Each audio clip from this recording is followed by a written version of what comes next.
Ahorita es socio y director de Trendal Comunicación y además es jurado de un concurso que hace una lista de 250 restaurantes que son los mejores restaurantes de México, que la hace San Pellegrino y Nespresso. También es jurado de los Best New Chefs de la revista Food & Wine. En estos concursos, primero vayamos por el de 250. ¿Qué califican? Al principio de la guía vienen todos los criterios de evaluación. Sí. Y esto es lo que digo que el consejo y Claudio Poblete y Gerardo Guerrero de Larus, que es quien la publica, y las marcas participantes, ¿no? Como San Pellegrino, y lo han tenido muy claro desde el principio, ser transparentes. Y entonces vienen todos los criterios de evaluación que se toman en cuenta cuando los que somos jurados vamos a los restaurantes, sí. ¿No?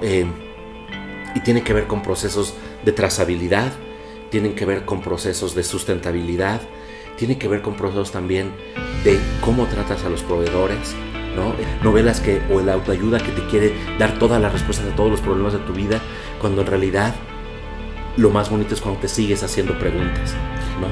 Estamos acostumbrados a ponernos siempre en una posición moral superior, cuando no. Creo que lo que nos ha enseñado el arte es que hay muchos rumbos y que hay muchos caminos.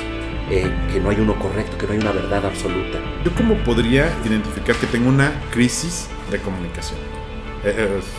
Es decir, ¿yo cómo puedo ir a Trendal y decirle, oye, tengo una crisis de comunicación?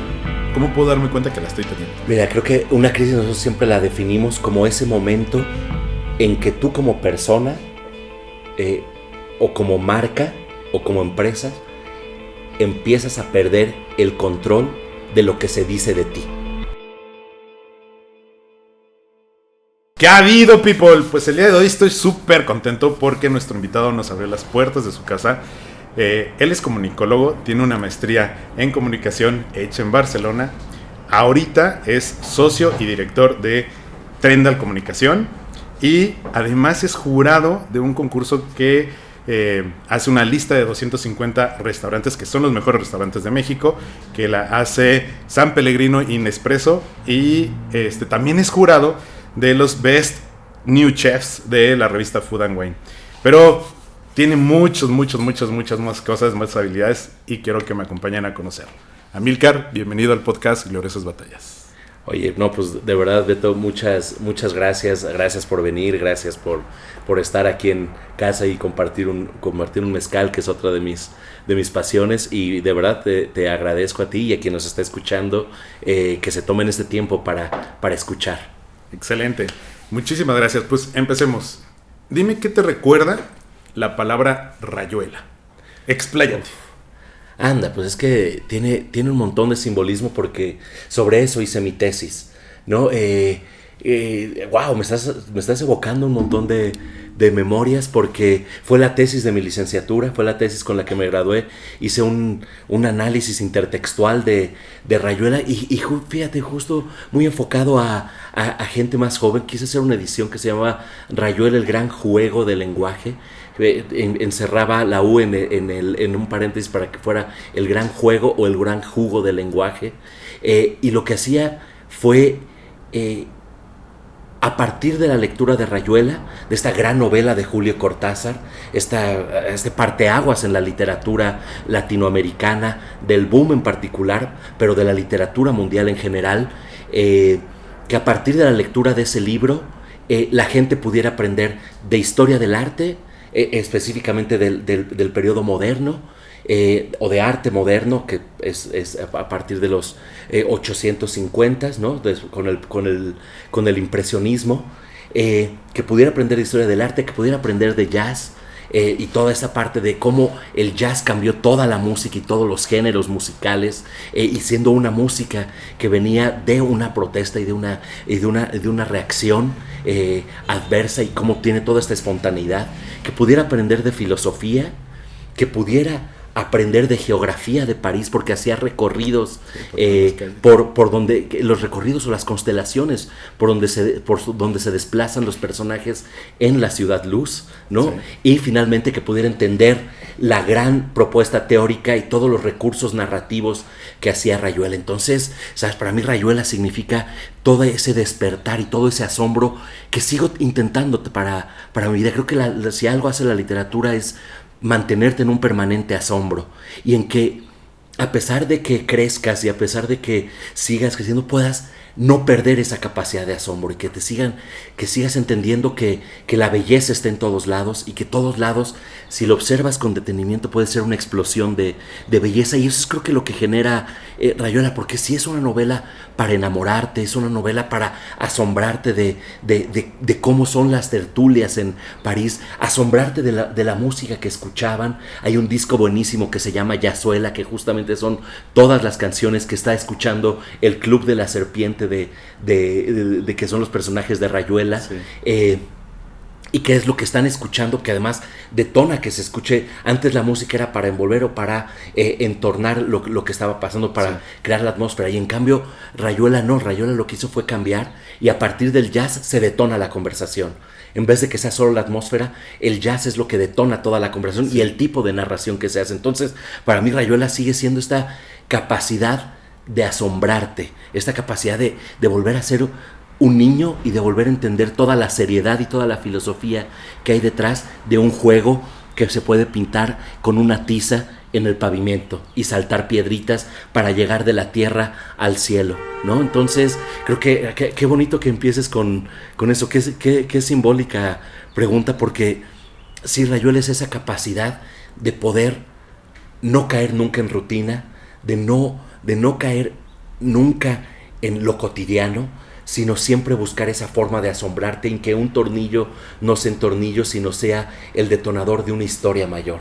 Y eso creo que es lo que busco siempre en mi vida, tener esa capacidad de asombro y transmitírselo a mi hijo, transmitírselo a mis amigos, el que, a pesar de que estoy en este mundo de la gastronomía y que me puedo jactar de haber probado tantas cocinas, tantas platillos de chefs, el volver a llegar a algún lugar y seguirme asombrando con los sabores y no perder esa capacidad de asombro. Y todo viene de ahí, todo viene de esa Rayuela. Qué padre. Y empecé con esta porque yo cuando lo leí, he de confesarte, lo intenté 2 veces. Ajá. La primera fue tratar de seguir lo que indican empieza en el capítulo 73, luego vete al 1, luego al 86, y la neta desistí. El tablero de dirección, ¿no? Sí. Y dije, no puedo. Yo a la antigüita, desde el primero hasta el último, ¿no? Ajá. Y me encantó. O sea, lo que más me gustaba a mí justo es cómo te evoca esa tertulia, porque yo cada vez que leo, ¿no? Me imagino estar ahí, ¿no? En lo que cuenta la historia.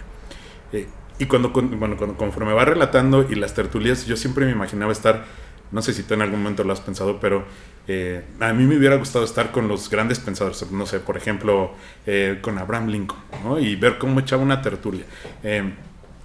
Hay Oso Traba, que es otro podcastero, él predica una forma de conocer gente o de hacer relaciones públicas, que ahorita pues haremos justo a ese expertise que tienes, invitando a gente a cenar a su casa. Ajá.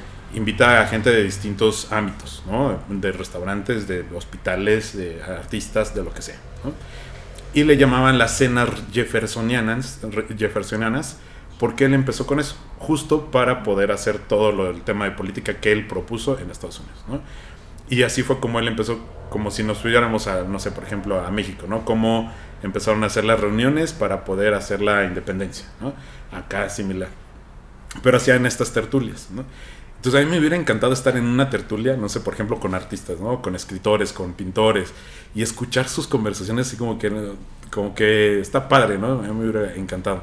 Entonces, cuando leí tu biografía y dije, no manches, que es un libro que pues, a mí me costó mucho trabajo. Digo, no es que sea un ávido lector, pero ese libro es así de grueso, ¿no? Para empezar, ¿no? Sí. Me costó mucho trabajo por esta propuesta, ¿no? Y la verdad es que es un muy buen libro y me llamó muchísimo la atención. Pero voy a pasar la tesis porque así, eso viene como explicadito de forma mucho más tranquila, justo para que lo que haga sea como promover o evocar, que puedas no solo entenderle mucho más fácil, sino que te lleve de la mano a ir aprendiendo estas otras disciplinas a partir de la lectura cotidiana del libro, y que puede ser efectivamente del capítulo 1 al 93, ¿no? Sí, ¿no? Y aparte, creo yo, al menos cuando leí eso, sin haber leído toda tu currícula, tu reseña, entendí ¿por qué tus artículos? ¿Por qué tus publicaciones?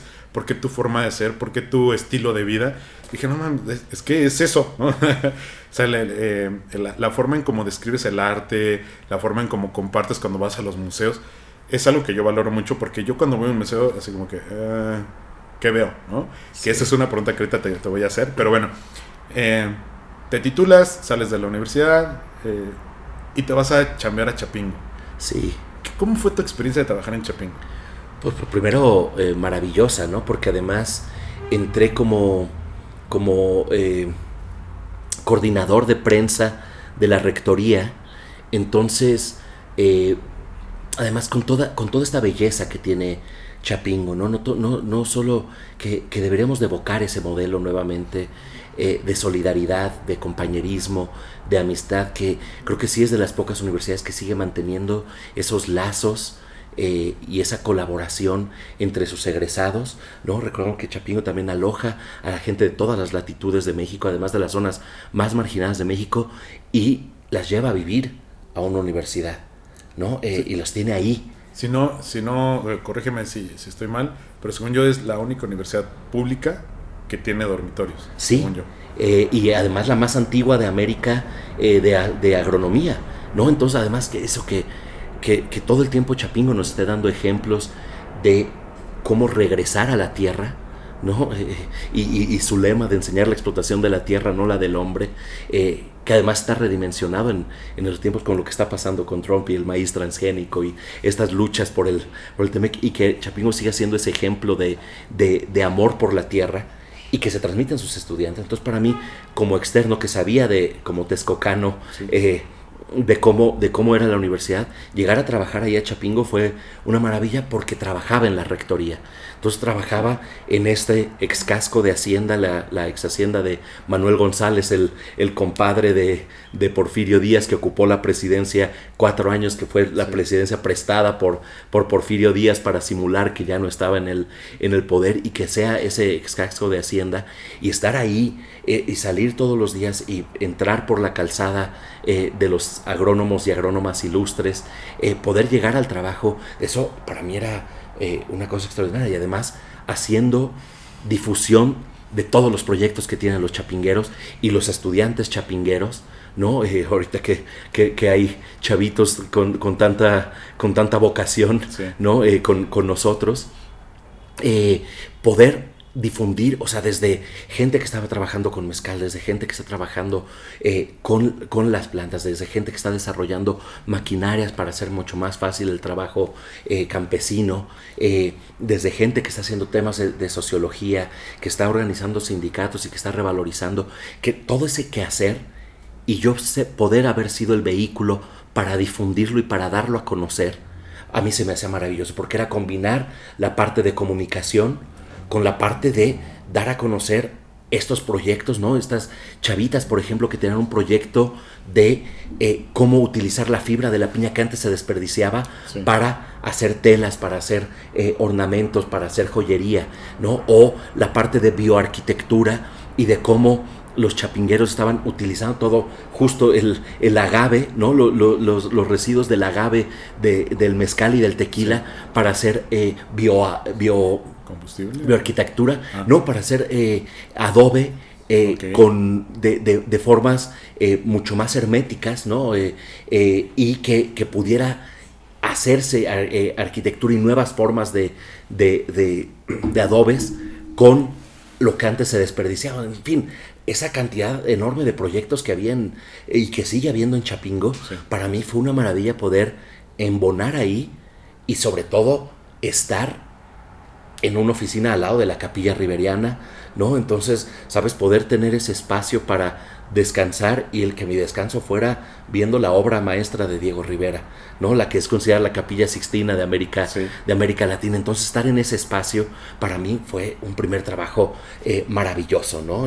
Sobre todo porque me permitía esa interacción con los estudiantes, que después lo hice más, después de Chapingo, cuando empecé como en la jefatura de difusión cultural, ¿no? Y a cargo de la programación artística, pues era aún mayor, porque era ver esta hambre que traían todos los chicos que tal vez nunca en su vida, muchos de ellos nunca en su vida habían ido a un cine, nunca en su vida habían escuchado música clásica, nunca en su vida habían escuchado jazz o nunca habían visto una exposición, que la universidad les facilitara todo eso y yo ser el vehículo para hacerlo y para llevar teatro que tal vez nunca habían visto, y además que no contrastara, ¿no? Porque yo nunca, lo que hacía era nunca decir, está mal escuchar duranguense, está mal escuchar banda. No, era decir, escuchemos toda la banda, escuchemos todo el sinaloense, sí, escuchemos todo el duranguense, pero también vean que hay esta otra cosa, claro, ¿no? Que también hay música clásica, que también hay jazz, que también hay teatro, ¿no? Y teatro que no tiene que ser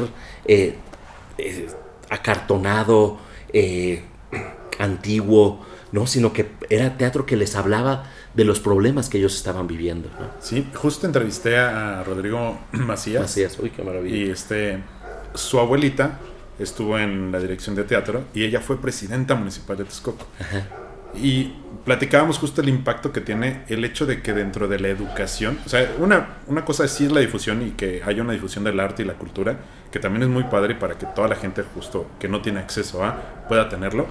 También que sea parte de la educación, yo creo que es igual o más importante que la misma difusión, porque ya vuelves parte de una idiosincrasia el hecho de conocer toda esta cultura y arte que desafortunadamente poco a poco, o al menos hasta donde yo sé, no ha permeado tanto en la educación de los niños. Sí, no, y que creo que tal vez no se ha sabido promover, ¿no? Porque creo que tiene que ver con un trabajo sí de mucha pasión, pero también que sea muy didáctico y no tenerle miedo a lo didáctico, pero lo didáctico transmitido desde el conocimiento y desde la pasión y no desde el creer que el otro, como nunca lo ha escuchado, es tonto y entonces se lo tienes que dar en la boca. No, creo que cuando lo transmites con pasión y con conocimiento, que es un poco lo que decías hace rato de los museos y demás, es tratar de traducirlo. Y eso es mucho del trabajo también periodístico, es tratar de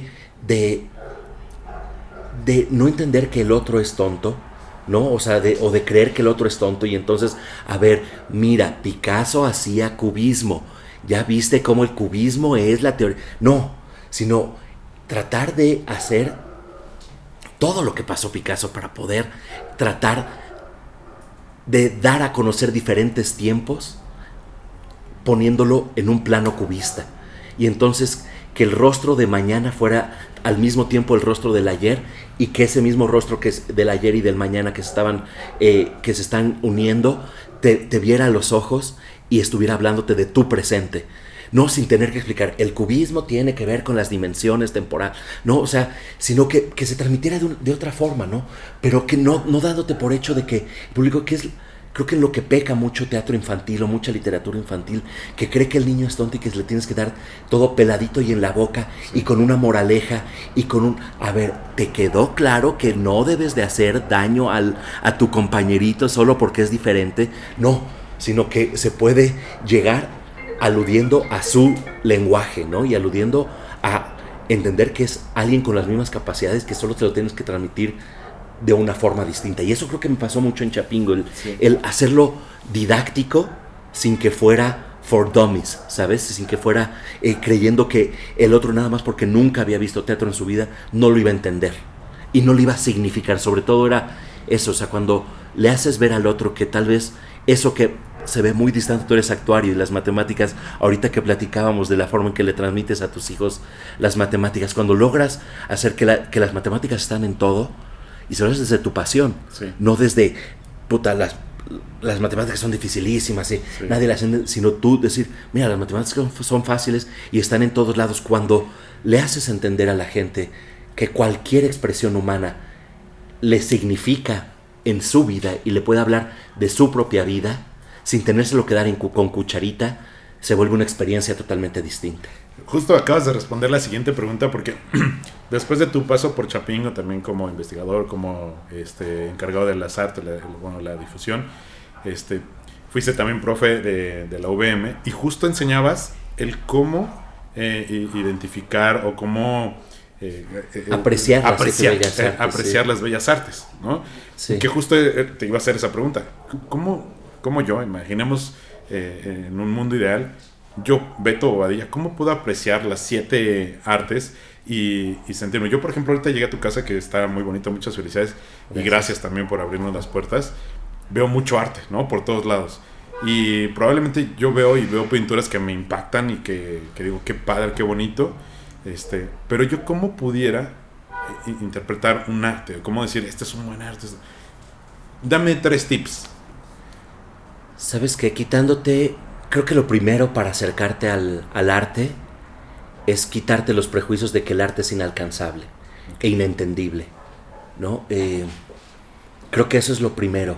Creo que nos han hecho creer, históricamente se ha enseñado todas las 7 expresiones de las bellas, la música, y también se cree que la música clásica es aburrida. También se cree que el cine de arte es aburrido. Entonces te enseñan que nada más tienes que ver las chick flick de Hollywood, ¿no? Sí. Te enseñan que el teatro solamente es el ser o no ser de Shakespeare muy elevado, en donde los discursos son estos discursos inalcanzables que nadie le entiende, con rimas que ya no te hablan de tu tiempo, y entonces que ya no puedes acceder a él, o que tienes que ser un erudito y haber leído mucho para poder entender a Shakespeare o al Quijote. Pero lo mismo pasa con la música, que tienes que ser un erudito para entender el genio de Mozart o de Beethoven o de Albinioni, que tienes que ser un erudito para entender el arte contemporáneo, y por qué una caja de zapatos es arte, ¿no? Y entonces hacer bromas al respecto. Creo que se ha enseñado en la cotidianidad que el arte en general, cualquiera de sus expresiones, es inalcanzable. Y creo que cuando te quitas el prejuicio y te pones a investigar un poco y le pones, te abres y te acercas otra vez con asombro y virgen a los cuadros, aunque no lo entiendas. A ver, yo siempre lo explicaba como, alguna vez alguien se acercó con Picasso cuando la primera vez que expuso en el Pompidou, y le decía, pero explícame por qué me debe de gustar tu cuadro, ¿no? O por qué es el cubismo, por qué están así las señoritas de Aviñón, ¿no? Las bañistas de Aviñón. Y Picasso le contestó, a ver, ¿a ti te gustan las manzanas? Y el otro dijo, pues sí, mucho. ¿Y me las podrías explicar? No, o sea, tiene que ver, no forzosamente todo se tiene que explicar. Sí. Pero lo que sí, y esto sería el segundo tip, es que le encuentres sentido. Y para encontrarle sentido a las cosas tienes que estar simplemente abierto a la experiencia. Y sí leer un poquito más, ¿no? Y tratar de investigar un poquito más. Pero eso es hambre.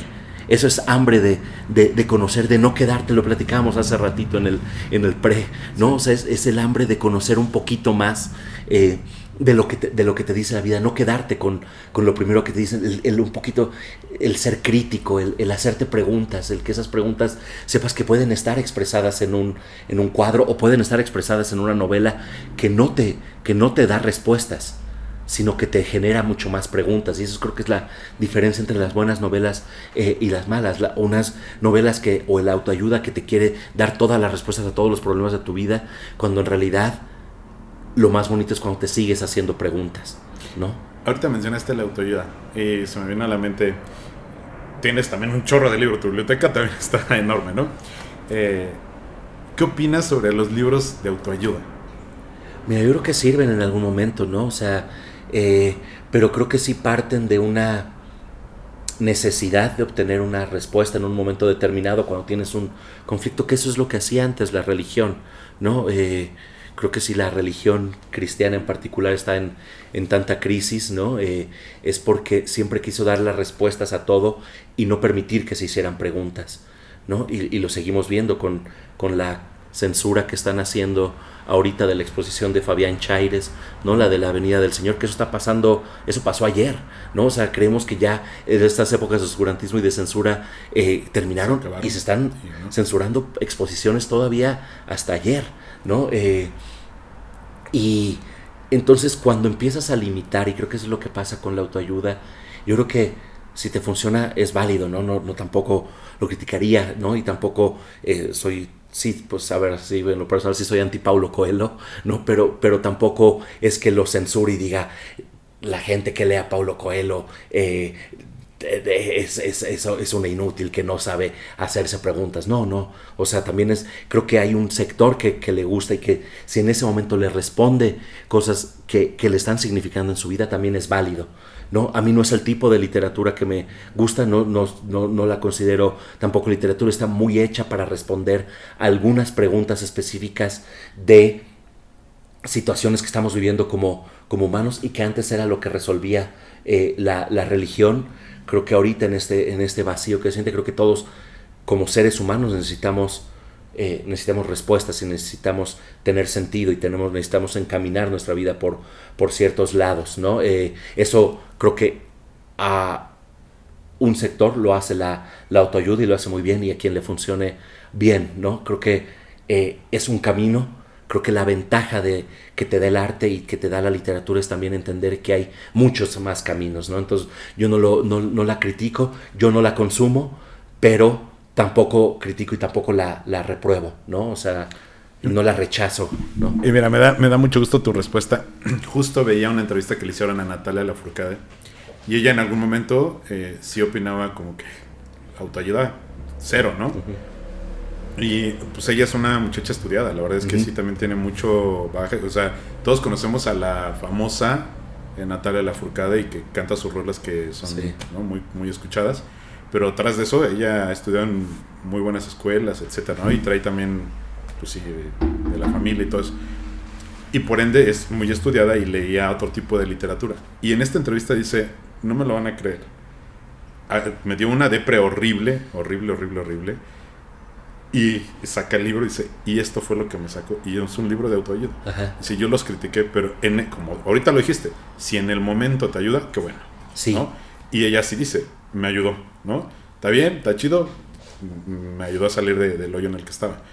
Y justo en el momento le cayó bien. Y creo que ese es el o sea, estamos como también muy acostumbrados, también lo platicábamos hace rato, Beto, el tema de la polarización y cómo nos hacemos adictos a la polarización. Y es, si yo leo alta literatura y leo a todos los Nobels, entonces estoy en un plano moral superior, entonces desde luego que discrimino y repruebo y separo a los que leen autoayuda, ¿no? Uh-huh.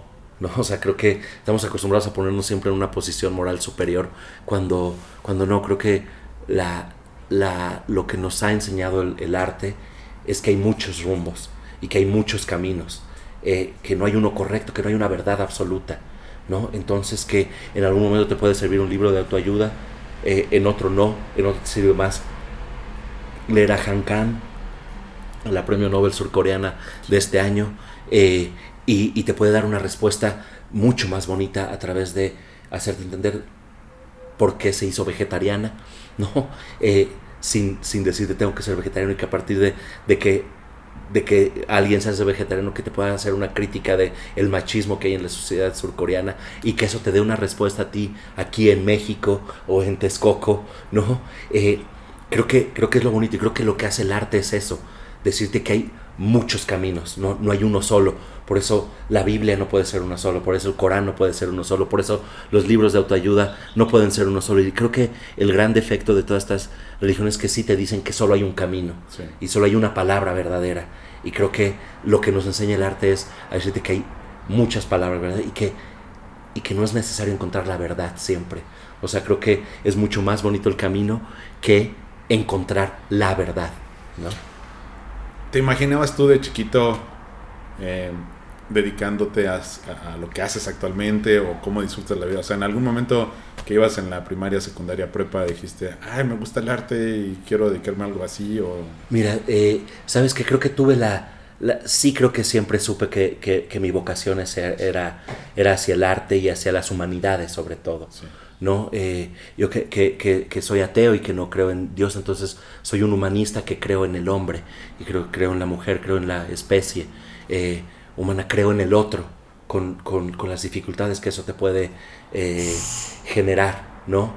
Soy humanista y creo en el hombre, ¿no? Y creo en la mujer y creo en la especie, no creo en una deidad superior. Entonces creo en los lazos solidarios que podemos tendernos, y tuve la gran fortuna de que mi madre era pintora, y que entonces siempre nos acercó al arte desde pequeños, y tuve la fortuna también de tener un padre que, a pesar de que era ingeniero, era un gran lector, y era un gran lector de historia, y entonces creo que esa combinación de haber también crecido siempre viendo libros y viendo arte, creo que sí me predispuso, como predispuso a mi hermano, a mi hermana, a creer en el arte, ¿no? Y a creer en esas múltiples formas de otras visiones del mundo que te puede dar el arte, ¿no? El arte, los viajes, la historia, el entenderla así. Creo que sí sabía que me iba a dedicar a algo así, porque toda mi formación fue así. Fue con un padre que, a pesar de que murió cuando yo era muy joven, mi padre murió cuando yo tenía 19, y mi madre acaba de fallecer, creo que esa parte nos dieron esas bases para creer en el otro y creer en el ser humano, y creer que el arte te puede dar una forma diferente de ver el mundo, ¿no? Y en momentos de debates muy fuertes, cuando si se debate sobre el aborto o no, si se debate sobre la diversidad sexual o no, y Trump ahora prohíbe que las personas trans puedan hacer deporte, creo que el arte te da esas otras posibilidades de entender que otros mundos son posibles, ¿no? Y con esta aspiración zapatista, ¿no? De un mundo donde quepan otros mundos, que es bien profundo, y eso te lo da viajar y ver que por eso en lugares como Francia o en Canadá, desde hace 40 años el aborto es legal y se le da a la mujer la decisión de decidir sobre su cuerpo. Entonces, cuando vas a otros lugares y te das cuenta que la mayoría piensa diferente y no es, otra vez, no hay una verdad absoluta, entonces te abres, y eso te lo da el arte, te lo dan los viajes, te lo da esa posibilidad de creer en el humano y de creer que no hay una sola verdad. Coincido totalmente contigo. De hecho, pues hasta hay una frase, ¿no? De que los viajes también te cambian tu perspectiva, y también te educan y también te forman, ¿no? Un viaje. Cuando muchas veces ves un viaje como, pues vacación, ¿no? Y realmente no. O sea, también el estar en otra cultura, en otro lugar, aunque sea en el mismo país, tienen otras formas de vivir, ¿no? Y si creces, regresas de un viaje, del que sea, y aunque no lo notes, aunque no sea percibible o sea evidente, sí llegas siendo otra persona, o sea, definitivamente, ¿no? Y eso es algo muy padre. Terminas Chapingo, terminas VM y te vas a la National Council for Community. Sí. ¿Qué hacían ahí? Fíjate, hacíamos alianzas público-privadas. Me voy a Monterrey allá, además en la época más fea de Monterrey, ¿no? Cuando la guerra de Calderón, ¿no? En 2009. Sí. Y lo que hacía NCEP, ¿no? Que era el National Council for Community, era hacer alianzas público-privadas para evitar la deserción escolar en los jóvenes, ¿no? Entonces fue un gran legado de los Clinton, que estaba muy fuerte en Estados Unidos, y lo que hacía en Estados Unidos era justamente crear todo un entorno positivo para que ellos vean que el principal etapa de deserción de los estudiantes era de high school al college, ¿no? Entonces acá se replicó en México,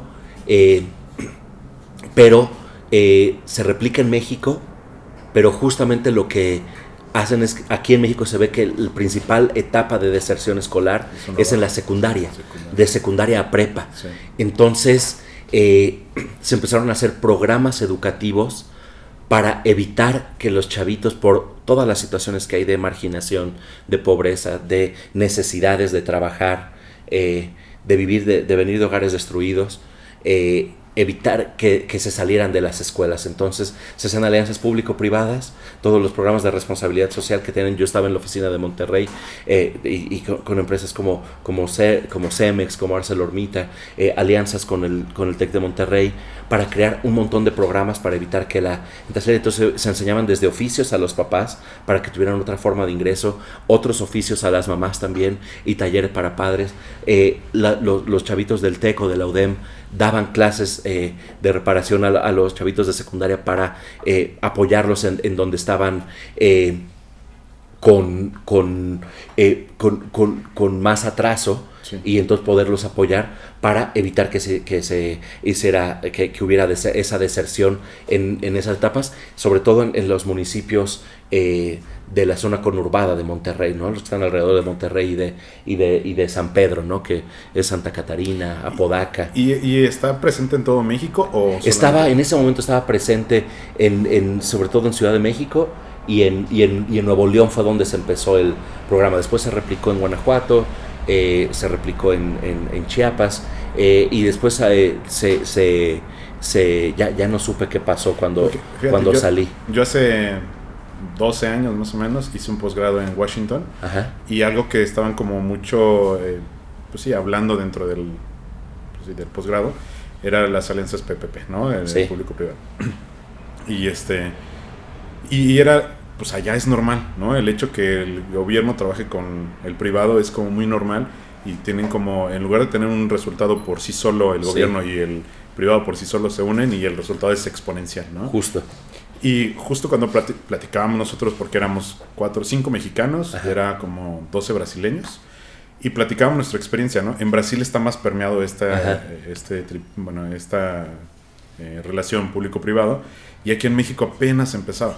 Y digo, a lo mejor estoy un poquito lejos de esas relaciones, pero no lo veo tan presente. Y mira, por ejemplo, qué bonita experiencia el ayudar de esta forma, juntando docentes que aquí al menos o es papá gobierno, ¿no? O son los malos del privado, ¿no? Sí. Y al final, pues si se juntan, no es que ninguno sea bueno o malo, ¿no? Más bien se potencializa y está padrísimo. Y se potencializa por una causa noble, muy noble, pero además de que se va a ver reflejado en la economía, que se va a ver reflejado en la productividad, que se va a ver reflejado en mejores condiciones de educación y de salarios, ¿no? Para los chavitos, y para justo evitar que se deje de estudiar, ¿no? Por todas las causas que hay para dejar de estudiar. Entonces, pues eso me fui a hacer a Monterrey, ¿no? Qué chingón. Fíjate que hace 3 entrevistas entrevisté a mi amigo Marco Tulio, y él es especialista en comunicación. Y justo me decía, él tiene un libro, ya tiene 2, pero todavía no sale el otro. El primero habla de Freire, ¿no? De la forma en cómo él tenía, o cómo concebía la educación. Y una parte que describe en su libro, que explica el pensamiento de Freire, es cómo existe el oprimido y el opresor, ¿no? Y la herramienta para poder romper esa opresión, ¿no? De que exista, es la educación, ¿no? Y qué importante es la educación. Y finalmente la misma educación que está hecha por el gobierno genera más opresión, ¿no? Porque te educo de tal forma que sigas siendo el oprimido. Y qué padre que existan todas, aunque suceda eso, ¿no? En la actualidad, que existan estas relaciones público-privada que ayuden a que no desertan, sea como sea la educación, pero que sigan, ¿no? Estudiando. Está padrísimo. Oye, es necesario, sí. Terminas de eso y ya tus últimos años han sido en la parte de consultor. En una frase breve, explícame, ¿qué es una comunicación corporativa?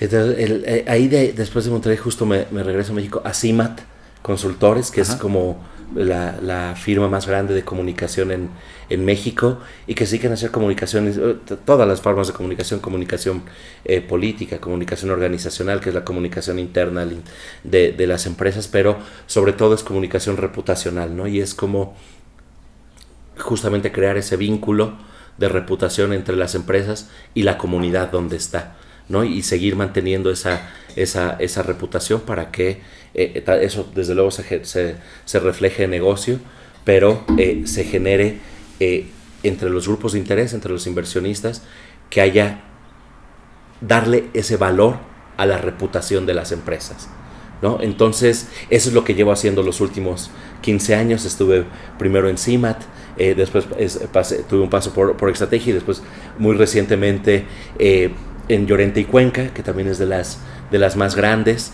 dirigiendo justamente el área corporativa, y finalmente me decido separar para emprender mi propia consultoría con un gran amigo que venía de CIMAT también justamente, sí, y con su esposa que es periodista y que también ha estado muy metida en temas de finanzas. Entonces creamos Trendal Comunicación, que es justamente una consultoría en comunicación corporativa, que es básicamente cómo haces para darle valor a la reputación de tu marca o de tu empresa.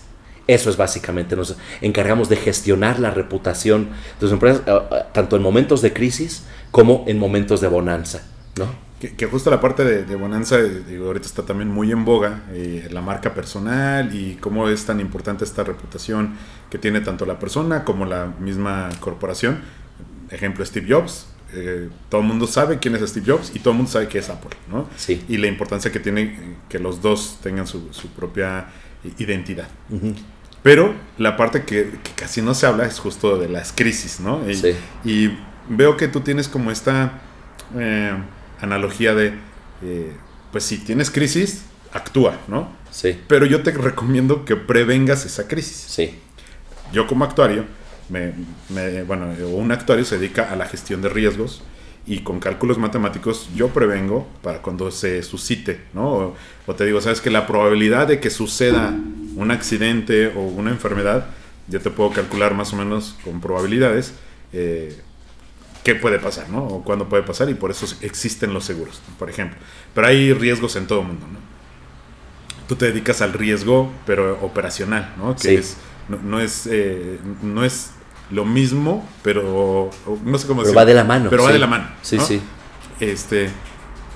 Quisiera hacerte 3 preguntas, porque aparte te quiero hacer una pregunta más personal, pero específicamente, ¿yo cómo podría identificar que tengo una crisis de comunicación? Es decir, ¿yo cómo puedo ir a Trendal y decirle, oye, tengo una crisis de comunicación? ¿Cómo puedo darme cuenta que la estoy teniendo? Mira, creo que una crisis nosotros siempre la definimos como ese momento en que tú como persona, o como marca, o como empresa, empiezas a perder el control de lo que se dice de ti. Okay. ¿No? Entonces, ¿qué pasa con como... a ver, pongamos uno con Elon Musk, ¿no? O sea, Elon Musk en un principio causó todo este furor porque era este genio, sí, ¿no? Que quería ir al espacio, que tenía las posibilidades de llegar a Marte, ¿no? Que estaba creando sus propios cosas, que crea esta marca hiperrevolucionaria como es Tesla, ¿no? Para hacer un cambio de la humanidad hacia la electrificación, y se vuelve este genio que todo el mundo admira, sí, ¿no? Y de repente empieza a debrayar y empieza a volverse el monstruo que es hoy en día, con recortes, negreando a la gente, apoyando al partido republicano, y su reputación, o sea, comprando Twitter y usando Twitter como lo está usando, o X, que hasta lo rebautiza, y cómo empieza a perder por tema de reputación. Entonces desde luego empieza a generar desconfianza, y entonces sus inversionistas empiezan a desconfiar y a sacar el dinero de sus empresas, sí, ¿no? Y hoy amaneció Elon Musk con la noticia de que había perdido 122 mil millones de dólares por cómo ha repercutido, por el anuncio de aranceles, por ser el tan allegado a Trump, y porque Canadá sí les está parando el alto de decirles vamos a cortar electricidad, sí, pero viene en gran medida por la reputación de la cabeza, sobre todo cuando es una cabeza tan visible, sí, ¿no? O sea, sí creo que los Zuckerbergs, los Jeff Bezos, ¿no? Los Elon Musk, todas esas tecnológicas, creo que han dado pauta a un activismo corporativo, sí, ¿no? Y en ese activismo corporativo son ellos la cabeza, entonces lo que hagan ellos es lo que se refleja e impacta justamente en la reputación de sus empresas, positiva y negativamente. En un principio Musk lo hizo muy bien, y ahora lo está haciendo muy mal, y por eso cada vez más y se está volviendo una tendencia que todos los que tienen Tesla que están en contra de esa forma que está teniendo Trump de gobernar y del papel que está jugando Musk dentro de la administración Trump, están deshaciéndose de sus Tesla y sí está perdiendo dinero en el mundo real, ¿no? Entonces creo que tiene que ver con eso, tiene que ver con cómo gestionas esa reputación y cómo te anticipas a las posibles crisis reputacionales y de comunicación y de qué es lo que se dice de ti en los medios, ¿no? Ya. Ahora, imaginemos, voy a poner como un ejemplo muy burdo, porque así es como yo lo veo, ¿no? Imaginemos el ejemplo de que hay un incendio, ¿no? Sí. Toco madera, Sí. ¿no? Pero hay un incendio. Debe de haber un protocolo de qué seguir cuando ya está el incendio, ¿no? Por ejemplo, yo tomé cursos de cómo comportarte en un incendio, ¿no? De entrada, primero agacharse, ¿no? Porque el humo te empieza a sofocar y te puede desmayar. Y te dan como tus reglas, te dan tu decálogo de lo que tienes que hacer cuando está el incendio, ¿no? Ajá. Imaginemos esta crisis como un incendio. ¿Tú qué recomiendas cuando está una crisis ya presente? Como experto, es, a ver, tienes ya una crisis, tienes este pedo, ¿no? Yo te recomiendo que hagas esto y esto. Pero yo creo que lo más importante en una crisis es mantener la calma, ¿no? Y que eso creo que sí es el trabajo de nosotros como consultores, ayudar a nuestros clientes a mantener la calma, pero sobre todo creo que hay tres cosas. O sea, uno, mantener la calma; dos, ser empáticos. Creo que, y otra vez esto es regresar al humanismo, ¿no? Creo que las mayores crisis se dan cuando la gente no es empática, ¿no? Y cuando no antepones al otro y a las víctimas ante todo.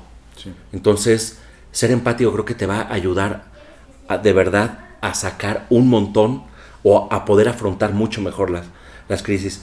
Y la tercera es siempre decir la verdad. Y eso siempre lo decimos en nuestras crisis training o en nuestros simulacros de crisis, ¿no? Cuando capacitamos a los CEOs de las compañías, tanto como voceros como en entrenamientos de crisis, es decir la verdad. También siempre decimos que no puedes no decir toda la verdad. Y a veces es recomendable, pero lo que no puedes hacer es mentir. Sí. ¿No? Entonces, creo que creo que esos son los tres principios básicos. Mantener la calma, y mantienes la calma monitoreando, ¿no? O sea, sí saber, sí también entender de que no todo lo que brilla es una crisis, ¿no? O sea, puede haber crisis que tal vez una nota negativa, una columna negativa no forzosamente es una crisis. Sí. Una serie de publicaciones en contra de tu marca no forzosamente se va a determinar en una crisis.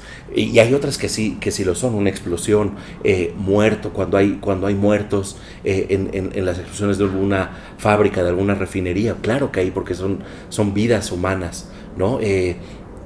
Pero entonces hay que mantener la calma, y la forma de mantener la calma es estar muy informado, y eso es mediante un servicio de monitoreo que te esté diciendo en tiempo real cómo está creciendo o no la conversación, sobre todo ahora que tenemos las redes sociales, ¿no? Y después ser muy claro y ser muy transparentes, y hablar con la verdad, porque las mayores crisis que hay en las compañías vienen de cuando intentas ocultar algo, mientes sobre eso, y después, la verdad, tarde o temprano siempre sale a flote. Entonces ahí te viene mucho mayor la crisis, porque compruebas que estás mintiendo, ¿no? Ahora, haciendo un ejercicio, llevándolo a la vida real, ¿tú cuál consideras que ha sido? Porque cuando estaba leyendo dije, bueno, para mí el podcast se llama Gloriosas Batallas. Para mí, el librar batallas te van formando, ¿no? Te van forjando. Y creo que una crisis es similar a una batalla, ¿no? Estás viviendo una crisis, estás viviendo una batalla. En el plano personal, ¿tú cómo has vivido las crisis? ¿Has aplicado estos protocolos en las crisis que has estado? Sí, desde luego, ¿no? Y sobre todo, a ver, otra de las partes muy importantes de cuando atiendes una crisis es saber qué le vas a decir a cada uno de tus públicos objetivos, ¿no? Y a cada uno de tus stakeholders, ¿no? Y a cada uno de los públicos, porque no le hablas igual a tus inversionistas, sí, que a tus clientes, que a tus pacientes, en el caso de que sea de esa forma. Y haces un mapeo, y tienes que tener la cabeza fría para poder mapear y saber qué decir. Pero esto en las crisis personales es me ha pasado muy similar, ¿no? Y creo que afortunadamente tengo una esposa filósofa, ¿no? Uh-huh. Que también es muy prudente en muchas cosas, y en los momentos que hemos tenido de crisis, no solo en matrimonio o con la educación de Iker o en nuestras situaciones familiares, me dice, ¿qué hubieras hecho si esto le estuviera pasando a uno de tus clientes, pero en tu parte personal? Sí. Y efectivamente es eso, es saber mantener la calma, es saber cómo empiezo a afrontar cada una de las situaciones una por una, ¿no? Y en etapas, y no queriendo abarcarlo absolutamente todo, como pasa en una crisis, no querer responderle a todo mundo al mismo tiempo y no querer decirle lo mismo a tus stakeholders, que a los medios de comunicación, que a tus inversionistas, que a tu cuerpo directivo, ¿no? Sí. Y entonces, cuando logras entender y cómo pausar y saber que tienes que aguantar, muchas veces tienes que aguantar guamazos, pero saber que todo va a pasar y que puedes hacer esto que nosotros decimos que es el reputation recovery, ¿no? Es la recuperación de tu reputación, pero también en el plano personal es la recuperación de tu calma, ¿no? Y es la recuperación de tu estado de bienestar, de nuevo, para poder acomodar cuando se te viene que hay crisis, que no te llega suficiente dinero, que tienes que pagar las colegiaturas, que tienes que pagar la casa. Entonces es como ir poco a poco y segmentando hacia qué vas dirigiendo, qué esfuerzos vas dirigiendo a cada una de tus etapas. Saber también cómo pedir ayuda, porque si algo funciona en la reputación corporativa y en la atención de una crisis, sí, es saber que tu war room y tu comité de crisis está formado por áreas bien distintas. Está formada por el área legal, está formada por el área de la dirección general, está formada por el área de comunicación, está formada por algún representante del área de recursos humanos, si es que se va a cerrar una planta y toda la crisis que trae de dejar sin empleo a mucha gente. Así también creo que en las crisis personales, ¿no? Saber que muchas veces no puedes solo, sí, y también tener esa humildad de pedir ayuda a tus diferentes áreas, ¿no? Y de pedir ayuda a tu esposa, y de pedirle ayuda a tus grandes amigos, y de pedirle ayuda a tu hermano, y de pedirle ayuda a un psicólogo o a un psiquiatra, dependiendo qué es lo que tienes, y saber que puedes tener esa humildad para que ese problema no eres todopoderoso para resolverlo y para siempre estar victorioso y con la mente clara para resolverlo. Entonces, cuando te das la oportunidad de pedir ayuda a los demás y dejas de creer de que eres el que puede con todo, porque además así socialmente eso es lo que se te exige, sí, como mamá, como papá, ¿no? Y lo sabes, que tú tienes que ser el que se mantenga fuerte, incolume, que se mantenga siempre avante, no enfrentando y tomando el toro por los cuernos, y no forzosamente, ¿no? Porque tú también tienes cuando le das primacía a tu salud mental y a saber que puedes tener esa humildad para pedirle ayuda a tus diferentes áreas, ¿no? Como en una empresa, creo que para eso te sirve ser consultor en crisis, ¿no? Porque sabes que puedes afrontarte a pedir ayuda de esa forma también, ¿no? Qué importante ser humilde en ese sentido, porque conozco muchas personas que lo ven como algo vergonzoso. O como una debilidad. O como una debilidad, ¿no? Y que al final, pues no es eso, es más bien tu percepción de lo que crees que van a pensar de ti, ¿no? Sí. Y al final, cuando te atreves a hacerlo, cuando ya estás ahí y piensas, puta, ¿por qué no la pedí antes, ¿no? Y sufrí todo este tiempo, pero bueno. Y ¿sabes qué creo, Beto? Que es bien importante, y que eso también tiene que ser una vuelta de tuerca, y que eso también creo que me lo ha enseñado el arte y mis relaciones, que es mejor pensar en colectivo. Y es mejor pensar en comunidad. Y creo que eso sí es ir contracorriente a cómo vivimos. O sea, creo que el sistema sí está hecho para que brille el individuo, para creer que es tu éxito personal y eres tú solo, y eres tú el que tiene que destacar. Y cada vez nos hacemos más individualistas, y más creyendo que nosotros podemos con absolutamente todo. Y cuando regresamos otra vez a la noción de los zapatistas de pensar en comunidad, de pensar en colectivo, de pensar en cuál puede ser el bien colectivo, no solo mi interés personal, creo que cambia un montón. Y eso es pedir ayuda. O sea, con nuestro hijo de pronto estamos agobiados de que no alcanzamos a llegar, y si le pedimos ayuda a los papás de su amigo y que ellos sean los que vayan por él a la escuela.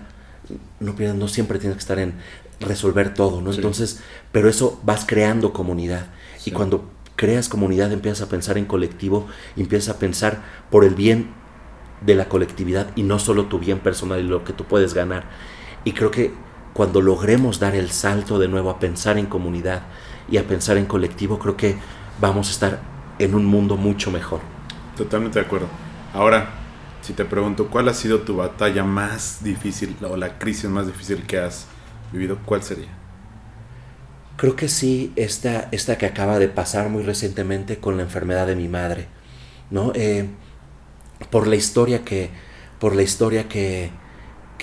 teníamos, ¿no? Que mi padre falleció cuando éramos muy jóvenes, mi madre nos sacó adelante a mis 2 hermanos y a mí, sí. ¿No? Nos sacó adelante a los 3 y siempre fue como una gran guerrera que no se quejó, que empeñaba cosas para podernos ayudar, que siguiéramos estudiando, sí. Que pudiéramos salir adelante y siempre encontró la forma sin que se notara, sin que fuera la víctima, y entonces cuando ese pilar fundamental que era mi madre enferma y ahora somos nosotros los que la tenemos que cuidar, ¿no? Sobre todo mi hermano y yo, hacernos totalmente cargo de ella porque ella ya no podía valerse por sí misma, sí. Y que su enfermedad duró 7 años, pues todo lo que alteró mi forma de trabajar, mi forma de ir a la oficina, desde luego mi relación con mi pareja, ¿no? Sí. Con mi esposa, mi relación con mi hijo, porque claro, tener a la suegra en casa también es una batalla difícil, lo que implica para mi pareja también cuidar tanto a mi madre, porque muchas veces se tuvo que hacer cargo también ella de mi madre, mi hijo que viera que era su abuela, que ya no era la abuela con la que jugaba, sí. y era espontánea, sino que empezaba a ver también cómo se deterioraba el cuerpo de su abuela y ya no podía jugar como antes con su abuela, cómo afecta eso las relaciones familiares con mis hermanos, ¿no?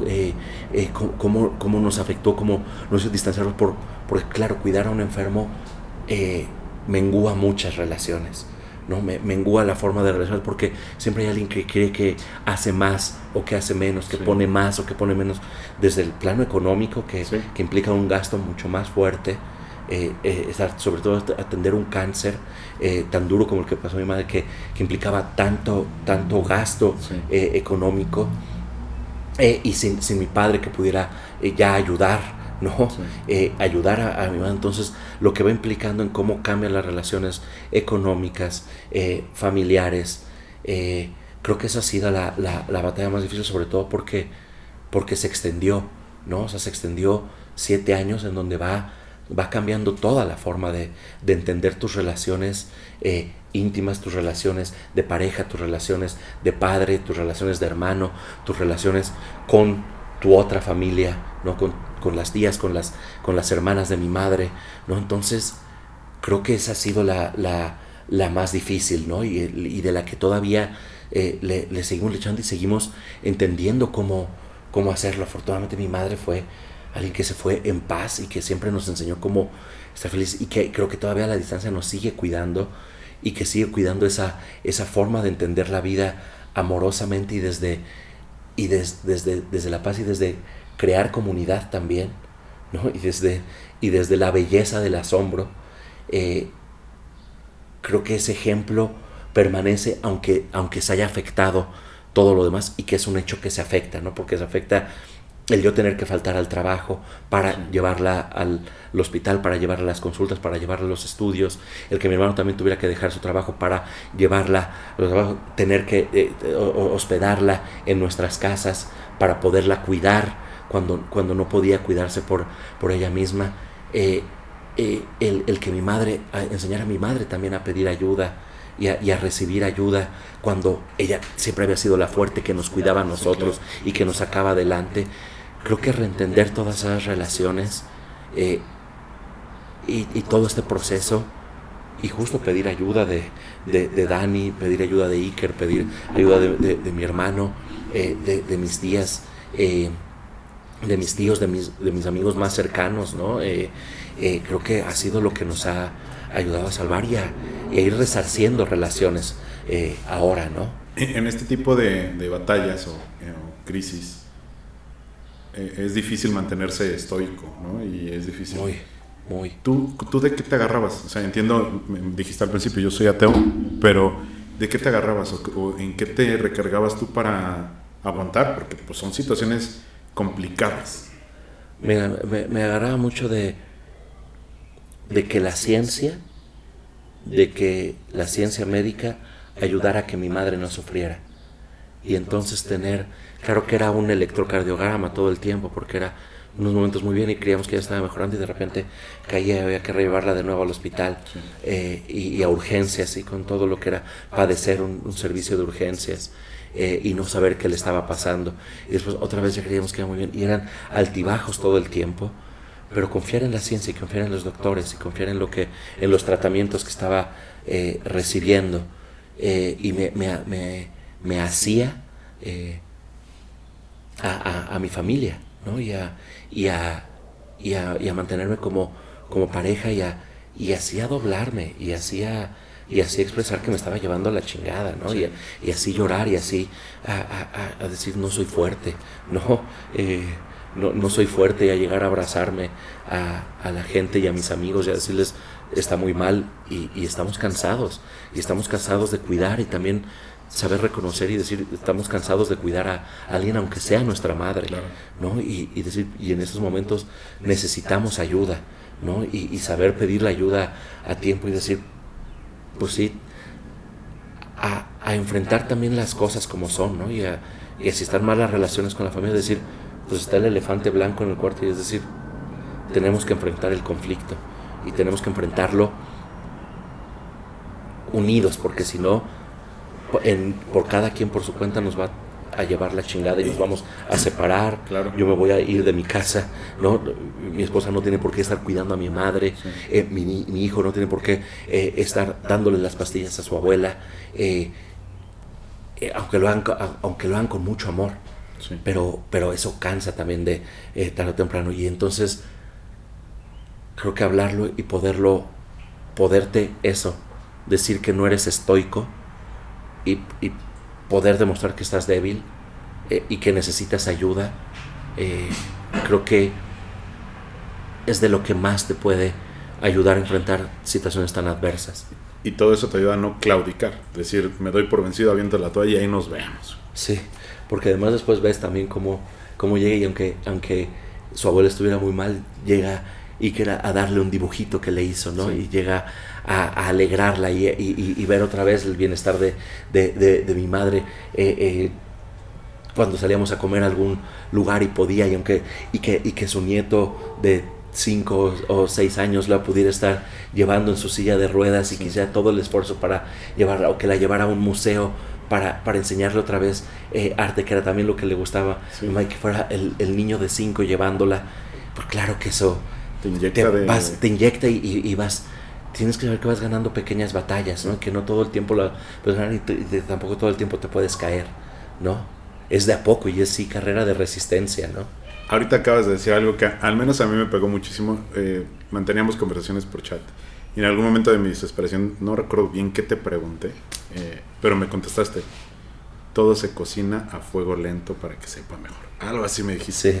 Y no sabes cómo me pegó. Dije, no mames, a veces yo traigo tanta ansiedad de que quiero que sucedan las cosas y cuando me dijiste eso, dije, no mames, qué razón. O sea, Sí. al final para que sepa bien un costillar, tienen que pasar 8 horas, ¿no? Sí. Y se cosa a fuego lento y tienes que esperarte, tienes que permanecer ahí, persistir, cuidando y todo eso, porque no nada más es dejarlo, ¿no? Sí.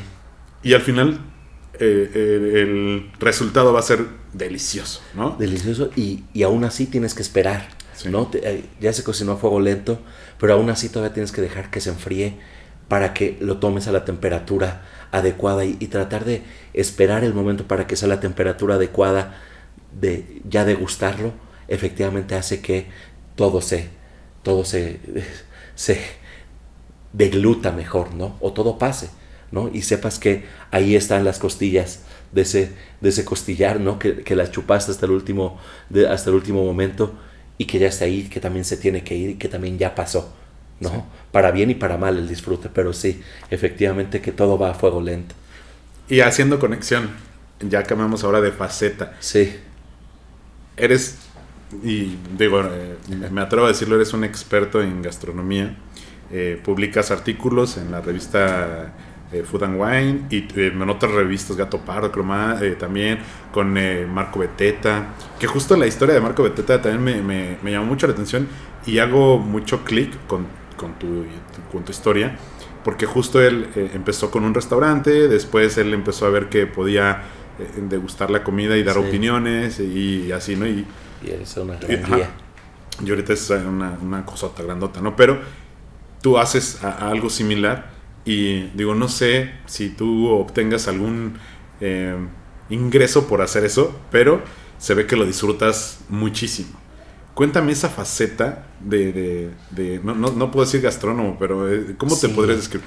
Sí, creo que sí, como alguien que disfruta del placer de la mesa, sí, ¿no? Y todo lo que conlleva la historia del ingrediente. Tiene que ver un poco con esto, con ser lector voraz, ¿no? O sea, entonces siempre otra vez con no quedarme nada más con la primera parte, sino investigar y profundizar y clavarme, ¿no? Y tal vez por eso colecciono whiskies y mezcales y libros, ¿no? Y pipas, ¿no? Porque me gusta algo e intento involucrarme aún más. Entonces así empecé escribiendo, o sea, siempre me ha gustado leer, entonces no me quedaba nada más con, pues este plato está bien, sino en saber cómo lo está, de dónde viene el ingrediente que está utilizando el chef, cómo es esa comunidad de productores, de dónde viene su chile chilhuacle o de dónde, o su totoaba, ¿no? Cómo procesa el maíz ese chef nixtamaliza y de qué maestras aprendió a nixtamalizar, y de dónde viene el mole que está haciendo y cuál es el respeto que tiene hacia el ingrediente y hacia su propia historia. Entonces no solo quedarme en el disfrute del plato como tal o de poder presumir que he probado el mole madre de Enrique Olvera en Puyolo. No tiene que ver con la presunción de saber si estoy en los mejores restaurantes o no, sino en entender ese respeto que hay previo de toda la cadena de valor de los productores locales, de los ingredientes locales, del respeto por la historia y por la preservación de las tradiciones, y de todo lo que la gastronomía habla de nuestra identidad y de nuestra identidad como cultura y de nuestra identidad en torno a la mesa, que es otra vez es regresar a ese humanismo de compartir una mesa, sí, para entender al otro, para dialogar, ¿no? Y entonces creo que es mucho más importante eso que estar probando el mole madre de Enrique Olvera, ¿no? Y es más bien con quién estás probando el mole madre de Enrique Olvera y todo lo que tuvo que hacer Enrique Olvera para poder llegar a la receta de su mole madre, ¿no? Y darle esa noción de dignidad cuando antes no se valoraba, ¿no? Y por eso es tan relevante el quehacer de chefs como Enrique Olvera, como Alex Ruiz, ¿no? Como tantos otros chefs como Ricardo Muñoz Zurita, ¿no? Como tantos investigadores que vienen de respetar a las cocineras tradicionales y entender el saber que está ahí y el saber identitario. Hay un libro ahí justo que se llama Comamos Identidad, de mi amigo chef Juan Aquino, ¿no? Que es comer identidad. Cuando entendemos que lo que estamos comiendo es nuestra propia identidad, entonces se entiende la gastronomía de una forma diferente, ¿no? Porque no te llama el glamour, sino te llama esa identidad que estás comiendo, ¿no? Y claro, yo tengo la fortuna de que alguien como María Forcada, que es la editora de Food and Wine, o como Ulises Navarro de El de Alto Nivel, o en su momento Guillo de Gato Pardo, me invitaban para hablar desde esta perspectiva, ¿no? Para hablar desde esta noción de la gastronomía, desde la pasión y desde el de intentar entender ese ingrediente, e intentar entender a los productores, e intentar saber de dónde viene el mezcal que nos estamos tomando y lo que tiene que pasar y por qué cuesta lo que cuesta, ¿no? Creo que viene desde ahí, desde mi pasión de leer mucho, de no quedarme nada más con esa parte del glamour, que sí puede ser muy glamoroso, sí, tomar los mejores vinos o whiskies, y claro que eso también se disfruta, pero también se van a disfrutar unos buenos tacos, y se va a disfrutar un buen tamal, y se va a disfrutar una buena picadita en Oaxaca, ¿no? O una chalupita en un puesto callejero de Puebla, ¿no? Entonces, porque se entiende cómo la gastronomía nos habla de nosotros mismos, nos habla de nuestra identidad y nos habla de este poder otra vez conectarnos con lo más humano que tenemos, que es ese diálogo con el otro y ese no estar de acuerdo siempre. Sí. Y esa posibilidad de intercambiar puntos de vista y cómo ese punto de vista te enriquece, ¿no? Y que no todo es molestar. Hay una anécdota hace ratito que hablabas de Jefferson, hay otra de Benjamin Franklin, ¿no?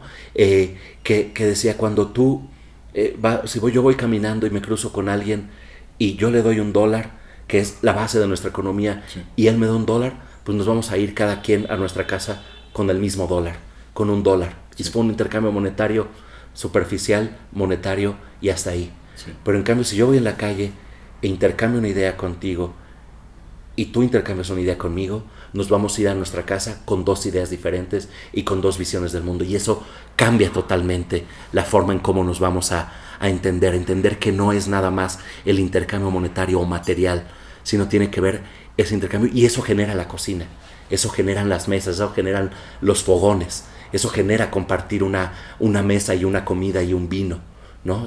O un mezcal, ¿no? Entonces creo que hay que entender la gastronomía así, y he entrado a eso. Ahora ya no colaboro con Marco Beteta, ahora ya no estoy con él, seguimos siendo cuates, pero mis colaboraciones han sido siempre desde ahí, ¿no? Desde esa posibilidad de estar todo el tiempo atento. Ahora que soy jurado en Best New Chefs con Food and Wine, pues es justo eso, ver quién está haciendo cosas diferentes, quiénes son los chavitos de 22, 23 años, ¿no? que están creando cosas magníficas, entendiendo sus procesos, entendiendo su entorno, queriendo hacer comunidad y queriendo irrumpir en lo que venían diciendo los mayores, ¿no? Entonces es también estar todo el tiempo atento a no solamente asombrarme con el plato, sino entender de dónde viene eso. Lo mismo con la Guía México Gastronómico, ¿no? Y eso creo que Claudio Poblete, y es lo que transmite siempre a los jurados, lo tiene muy claro. Claudio siempre ha intentado que la guía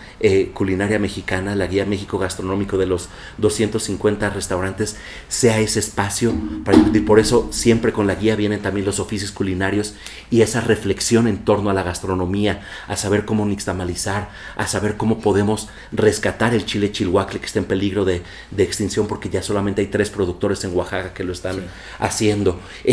¿Cuál es la importancia de otra vez de seguir regresando a los molinos y al molcajete? Entonces no solo es el glamour de estar en la lista, sino tiene que ver con esos oficios culinarios que hay todo alrededor, y creo que Claudio Poblete ha sido uno de los grandes difusores de lo que la gastronomía puede hacer como identidad nacional, ¿no?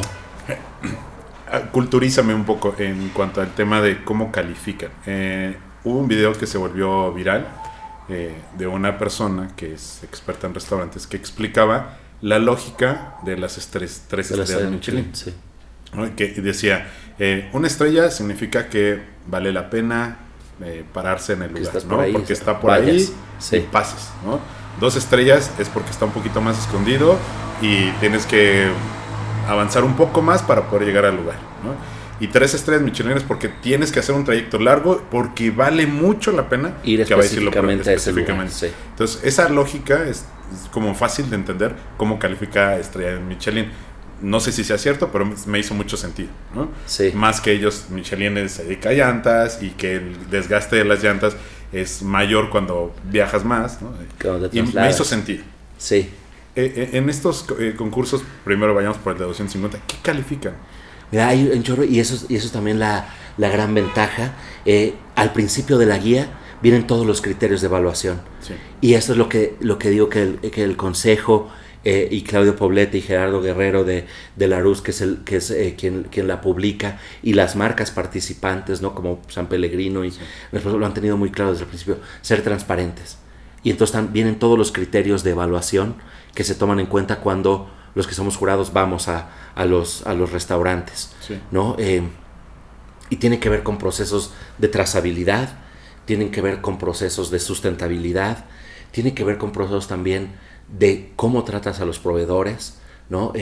Cómo te relacionas con tus proveedores, porque hay muchos grandes grupos restauranteros que, pues sí, te sirven de superlujo, pero a sus proveedores los ahorcan y les pagan en 90 días mientras se inflan de dinero. Entonces también cómo los chefs se llevan con sus proveedores y qué tan buenas prácticas de pagarles a los que les llevan el marisco, a los que les llevan los pescados, a los que les llevan las frutas y las verduras con las que hacen estos grandes platillos, ¿no? Si regresan o no a las chinampas, como hacen muchos restaurantes, ahora como los danzantes de Coyoacán, que tiene sus propias chinampas para de ahí extraer los quelites y los quintoniles que van a usar en sus platillos. Creo que esos son otros criterios de evaluación. También, claro, que tiene que ver con una parte ya de ejecución, ¿no? De emplatado, de tradición, de consistencia, de qué tanta historia tienes y qué tanto sigues manteniendo tu proyecto, ¿no? Que no seas un chef que está saltando de un restaurante a otro. Entonces, son varios los criterios que se tienen que Claudio siempre lo ha hecho muy, muy bien, y siempre lo ha hecho él como director de culinaria, de ser muy transparente en qué es lo que se está hablando, y sobre todo que cada vez ha metido mucho más criterios de sustentabilidad, ¿no? De cómo se relacionan los chefs con su comunidad, ¿no?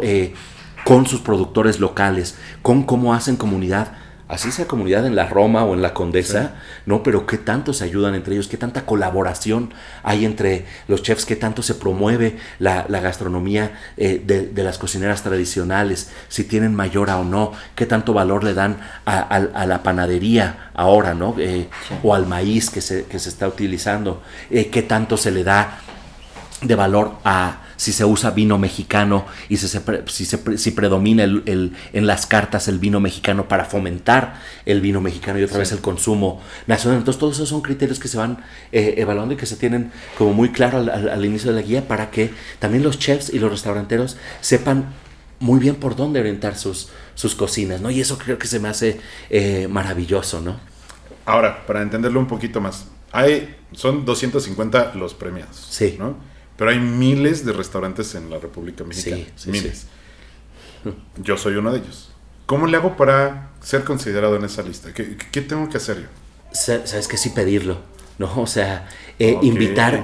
Sí, mucho del proceso pasa, porque en los procesos de votación se ponen, sí, mucho de lo que los jurados vamos conociendo, sí, y proponiendo, ¿no? Que descubrimos, porque mucho lo hacemos por nuestra cuenta, sí, no solo por invitaciones, sino por nuestra cuenta, lo que vamos descubriendo en nuestros viajes, ¿no? Luego, cuando viajo con Dani Iker, que vamos a una diferente, encontramos un lugar y vemos que tiene esos criterios de lo bien que lo están haciendo los chefs, aunque no esté renombrado y no esté en las guías y no esté, ¿no? Y entonces se propone, y otro es decir, aquí estoy, soy esto es mi concepto, y me gustaría, sí, eso sí es escribiendo a culinaria mexicana, para decir, hay esos restaurantes que quieren entrar, hay que visitarlos, porque sí, desde luego es donde varios de los lugares lo hayan probado y vean que hay todos esos criterios de calidad para hacerlo, ¿no? Pero es también muchas veces ponerse en el radar, ¿no? Y ser muy honesto en lo que se está presentando, y decir, vengan, quiero que prueben lo que estoy haciendo, sí, ¿no? Porque es auténtico, porque consumo local, porque le compro a productores locales, porque tengo estos esfuerzos de sustentabilidad, porque estoy apostándole por el vino mexicano, porque estoy haciendo el pan en casa, ¿no? Y tengo a alguien específico, porque tengo una mayora que está rectificando el sazón de mi cocina, ¿no? Sí. Creo que se va haciendo todo ese concepto gastronómico, y es decirlo, aquí estoy, ¿no? Es decir, oigan, también es público los que son jurados, ¿no? Los que somos jurados en la guía, entonces es también decirle, oigan, jurados, por aquí ando, ¿no? Ya. Ahora, combinando un poquito tus dos habilidades, ¿no? Recientemente, bueno, tendrá medio año, más o menos, que en Texcoco se hizo viral una publicación le sacaron una foto a una ensalada donde venía uno de estos animalitos que es normal que vengan en las lechugas, ¿no? Y más cuando son orgánicas. Pero desafortunadamente no la lavaron bien y la sirvieron así, y ahí estaba el animalito, esta chinche, no sé cómo llamarlo, y sacaron foto y se volvió viral así. Larvas, sí. Son larvitas que están. Ajá. Y se volvió todo un show, y digo, creo que lo manejó muy bien el dueño del restaurante, a mi percepción, y justo tenía como estos 3 tips que decías, ¿no? Una, mantener la calma; otra, el segundo no me acuerdo bien cómo era. Ser empático. Ser empático. Con el comensal, y el tercero decir la verdad, ¿no? Sí. Creo que tomó en cuenta esos tres, ¿no? Se tardó un poquito porque hasta después de mucho tiempo sacó un comunicado explicando esto, ¿no? Que es normal que está en eso, que sí fue, digamos, un descuido el hecho de que no la hayan lavado bien y que fuera ahí presente, pero que no ponía en riesgo su salud, etcétera. Sí. ¿Tú qué me recomiendas? Ahora, ese tercer punto que no platicamos en la prevención para un restaurante. ¿Qué puedo hacer yo para poder prevenir este tipo de crisis que es común en los restaurantes?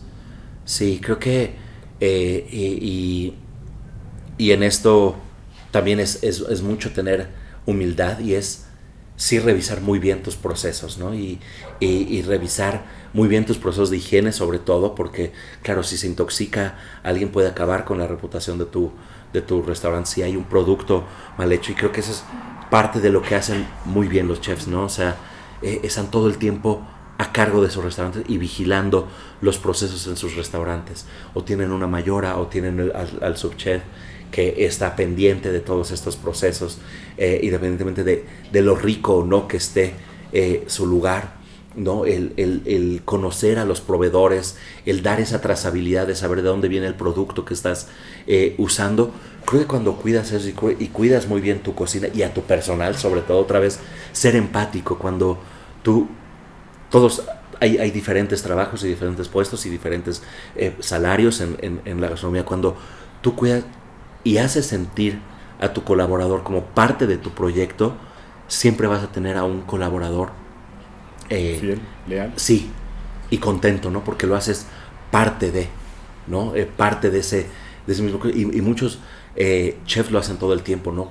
Cuando, sobre todo en los viajes de votantes, que está todo el consejo editorial ahí, muchas veces los chefs sacan a todo su equipo de cocina para que el consejo los vea y los reconozca, ¿no? Y que reconozca ese trabajo que hace desde el lavaplatos, ¿no? Sí. Hasta los meseros, hasta sus chefs, hasta el propietario, cómo todo va siendo parte de un engranaje.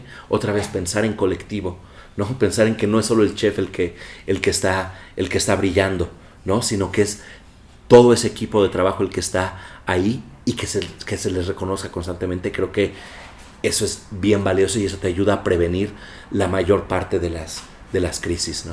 Ahora, ¿cómo tú aconsejas a las grandes empresas a que tengan una comunicación estratégica con su personal, con sus colaboradores, con sus socios, con todos los stakeholders?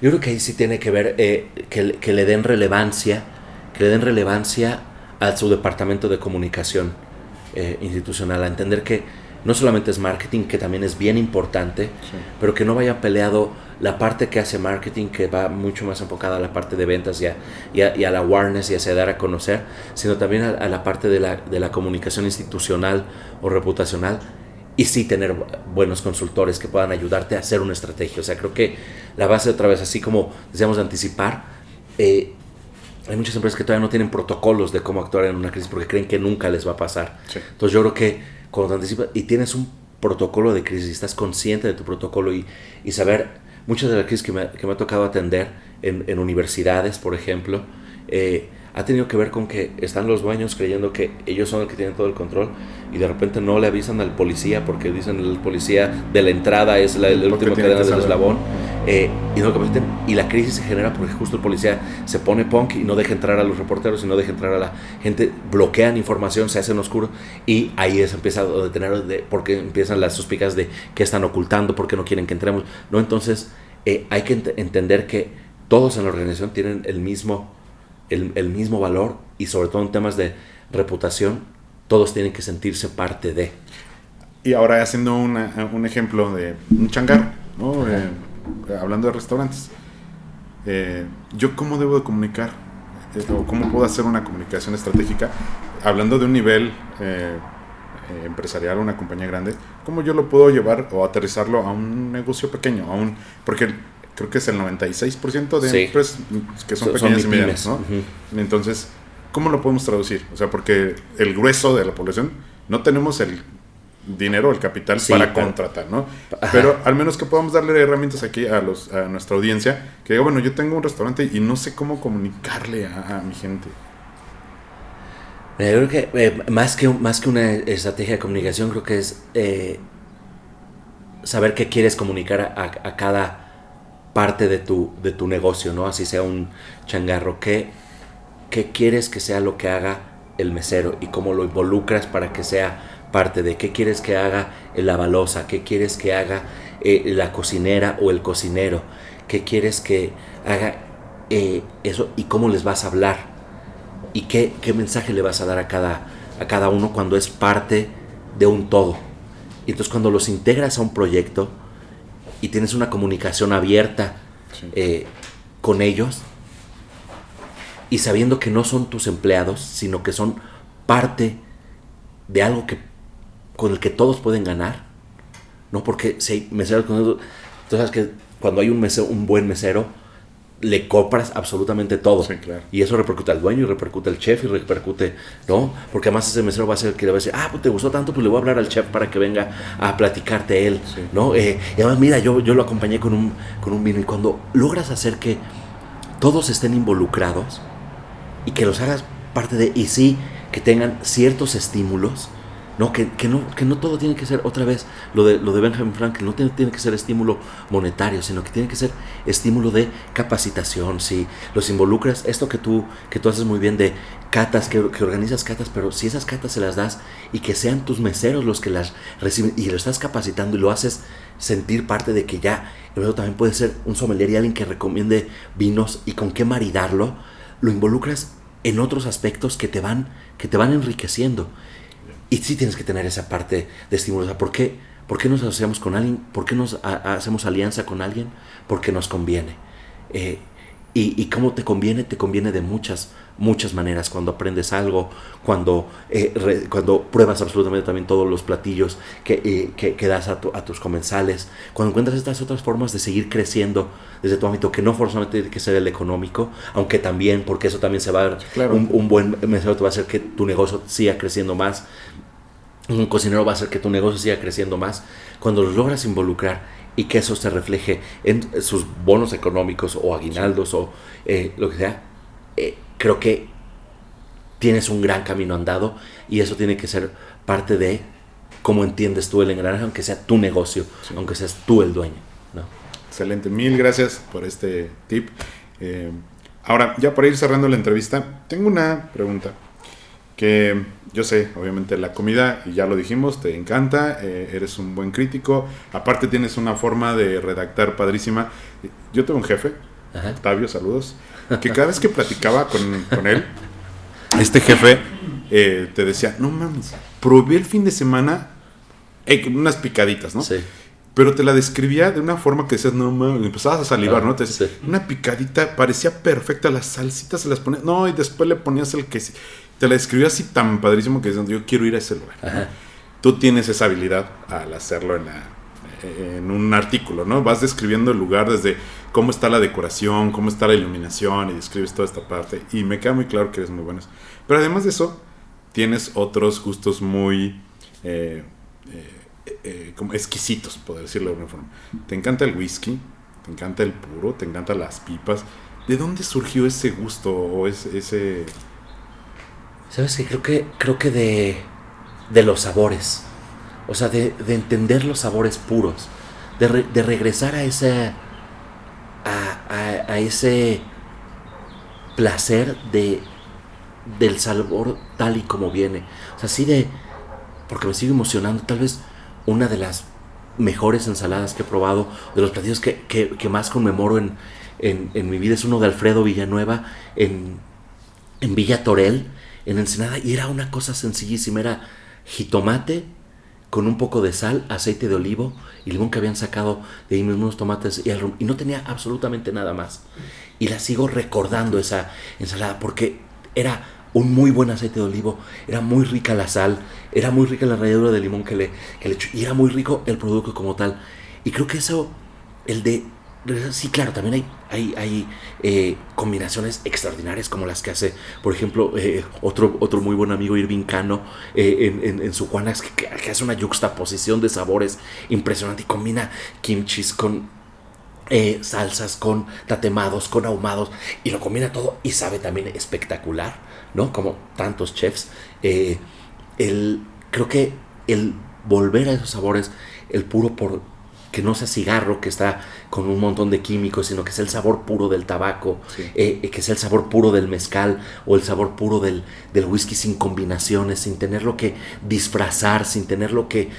Por eso esta frase que decía mucho mi abuela y también mi tía Elsie, que era de las hermanas la que mejor cocinaba de mi mamá, que decía, recaudo hace cocina, no Catalina, ¿no? Entonces, darle la importancia al producto, ¿no? Cuando valoras el producto que sabe bueno por sí, también después es el producto el que va a brillar, no el chef, no el cocinero, no, y eso también muchos chefs lo han entendido y eso abogan. Entonces, cuando regresas a los sabores puros, creo que por eso yo no es que sea de gustos tan refinados, sí he educado mucho mi paladar, pero creo que tiene que ver con regresar a esos sabores como tal, al que tequila sepa tequila, que el mezcal sepa a mezcal, que el whisky sepa whisky, que el tabaco sepa a tabaco, que el tomate sepa tomate, que el tamal sepa tamal, ¿no? Que el mole sepa mole, y dejarte llenar por esos sabores y darte el tiempo para degustarlo y para paladearlo.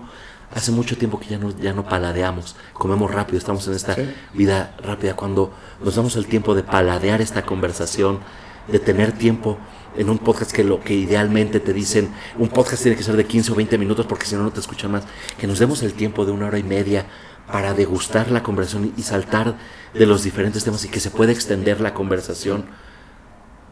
Otra vez es regresar a tomarte el tiempo y a asombrarte, ¿no? Que eso hacía Rayuela, para cerrar de nuevo, ¿no? Excelente cierre, me encantó. Yo te considero una persona exitosa. ¿Tú cómo defines el éxito? Híjole, yo creo que eso es algo que todo el tiempo se busca y contra lo que hay que combatir también, ¿no? Porque creo que el éxito, y más con un presidente como Trump en Estados Unidos, que es el multimillonario, el que tiene muchas mujeres, el que tiene muchos seguidores, el que tiene o tienes muchos likes, ¿no? Creo que tenemos que empezar a reevaluar qué es el éxito, Sí. qué batallas librar, ¿no? Y creo que ahora el éxito y el lujo es volver a tener tiempo, ¿no? Volver a tener tiempo de estar con tu familia, de volver a tener tiempo de tener una conversación, de volver a tener tiempo para darte los espacios de conversaciones, de disfrutar un puro, de disfrutar un whisky, pero también de platicar, de caminar, de no tener que llegar a estar todo para generar dinero. Creo que no todo tiene que ser productividad y no todo tiene que ser generación de dinero. No va peleado, también es importante y se necesita, y en el sistema en el que estamos va a tardar mucho en que el dinero no sea lo principal, y creo que hay que buscar esa forma de equilibrar. Creo que el éxito es cuando logras equilibrar tu ingreso con tu vida personal, con tu vida familiar y con tu esencia de hacer lo que tú has encontrado que te da placer, y que en ese placer puedas compartirlo, porque la felicidad siempre es mejor compartida, y cuando entiendes que el éxito no tiene que ser personal, sino que tiene que ser colectivo y comunitario. Excelente definición. Por último, una preguntita. Veo muchas calaveras. Me llamó mucho la atención toda la decoración que decíamos, pero me llamó mucho la atención las calaveras. ¿Por qué? Sí, tengo obsesión por los cráneos, sobre todo por los esqueletos, porque es otra vez mi noción también de igualdad, y otra vez mi noción de humanismo, ¿no? Bajo nuestra piel, bajo nuestro color, bajo nuestros tonos, que por eso también hay mucha discriminación, y bajo nuestro dinero, bajo lo que podemos traer puesto, al final nuestros cráneos todos son iguales, Sí. ¿no? Y eso nos da una noción a lo que debemos de aspirar cuando creas en lo que creas y te vas al cielo y al paraíso, al Edén. Lo que queda, ¿no? es ese cráneo y ese esqueleto en el que todos y todas somos iguales. Entonces sí, además de que la forma se me hace extraordinaria, esta noción de que ahí debajo de debajo de nuestros músculos, debajo de lo que comemos, de lo que tenemos, de lo que poseemos, todos somos iguales, me hace siempre mantener otra vez esa empatía con el otro y valorar al otro como humano, sabiendo que al final, que en la muerte todos somos iguales, ¿no? Gracias por aclarar mi duda. Ahora, para cerrar la entrevista, quiero invitarte a hacer un ejercicio. Este ejercicio consta de... Este video lo subimos a YouTube y va a permanecer ahí por la eternidad, ¿no? Hasta que Internet se acabe. Pero este video en algún momento lo va a ver tu círculo cercano. Ese círculo cercano que a veces, o la mayoría de las veces, o todas las veces, es muy importante en todas estas batallas que vas librando a lo largo de la vida. ¿Qué te gustaría decirle a este círculo cercano? Y no vamos a hacerlo muy largo. Vamos con tus dos hermanos. ¿Qué te gustaría decirle a... ¿Quién es más chico, tu hermano o tu hermana? Mi hermana es la más chica y después viene mi hermano y yo soy el más grande. Sí. ¿Qué te gustaría decirle en este video a tu hermana para cuando lo vea? En algún día que lo vea. ¿Qué te gustaría decirle? Que honremos siempre esa belleza y ese asombro con el que nuestros dos padres y esa solidaridad con la que nuestros dos padres nos enseñaron a ver la vida. Que la honremos siempre. Que la honremos, que honremos su memoria con esa búsqueda de crear lazos y de crear comunidad y de seguirnos asombrando. ¿Y a tu hermano qué te gustaría decir? A mi hermano que sigamos siendo los mejores amigos, ¿no? Que sigamos siendo los mejores amigos compartiendo nuestros asombros mutuos y nuestras ganas de compartirlo y de que nuestras felicidades sean compartidas, ¿no? Con ese lazo, sí. Súper. Qué bonito, sí. ¿Qué te gustaría decirle a Iker? Que no pierda esa capacidad de asombro, que no pierda nunca esa capacidad de observar y de hacer relaciones y de hacer asombros y de esa risa maravillosa que tiene, que no la pierda nunca, que no pierda esa capacidad de sonreír y atacarse de risa cuando ve a alguien y se emociona, que se sigue emocionando siempre con ver a otros. ¿Y a tu esposa Dani? A Dani sí es todo siempre un agradecimiento por lograr hacerme seguir creciendo, por hacerme entender siempre lo que es la vida en pareja y la resistencia que se necesita para seguir en pareja y la alegría que tiene cuando sigues en pareja y que ella siempre tenga esa posibilidad de unirlo y de complementarlo y de permanentemente hacernos crecer y creer.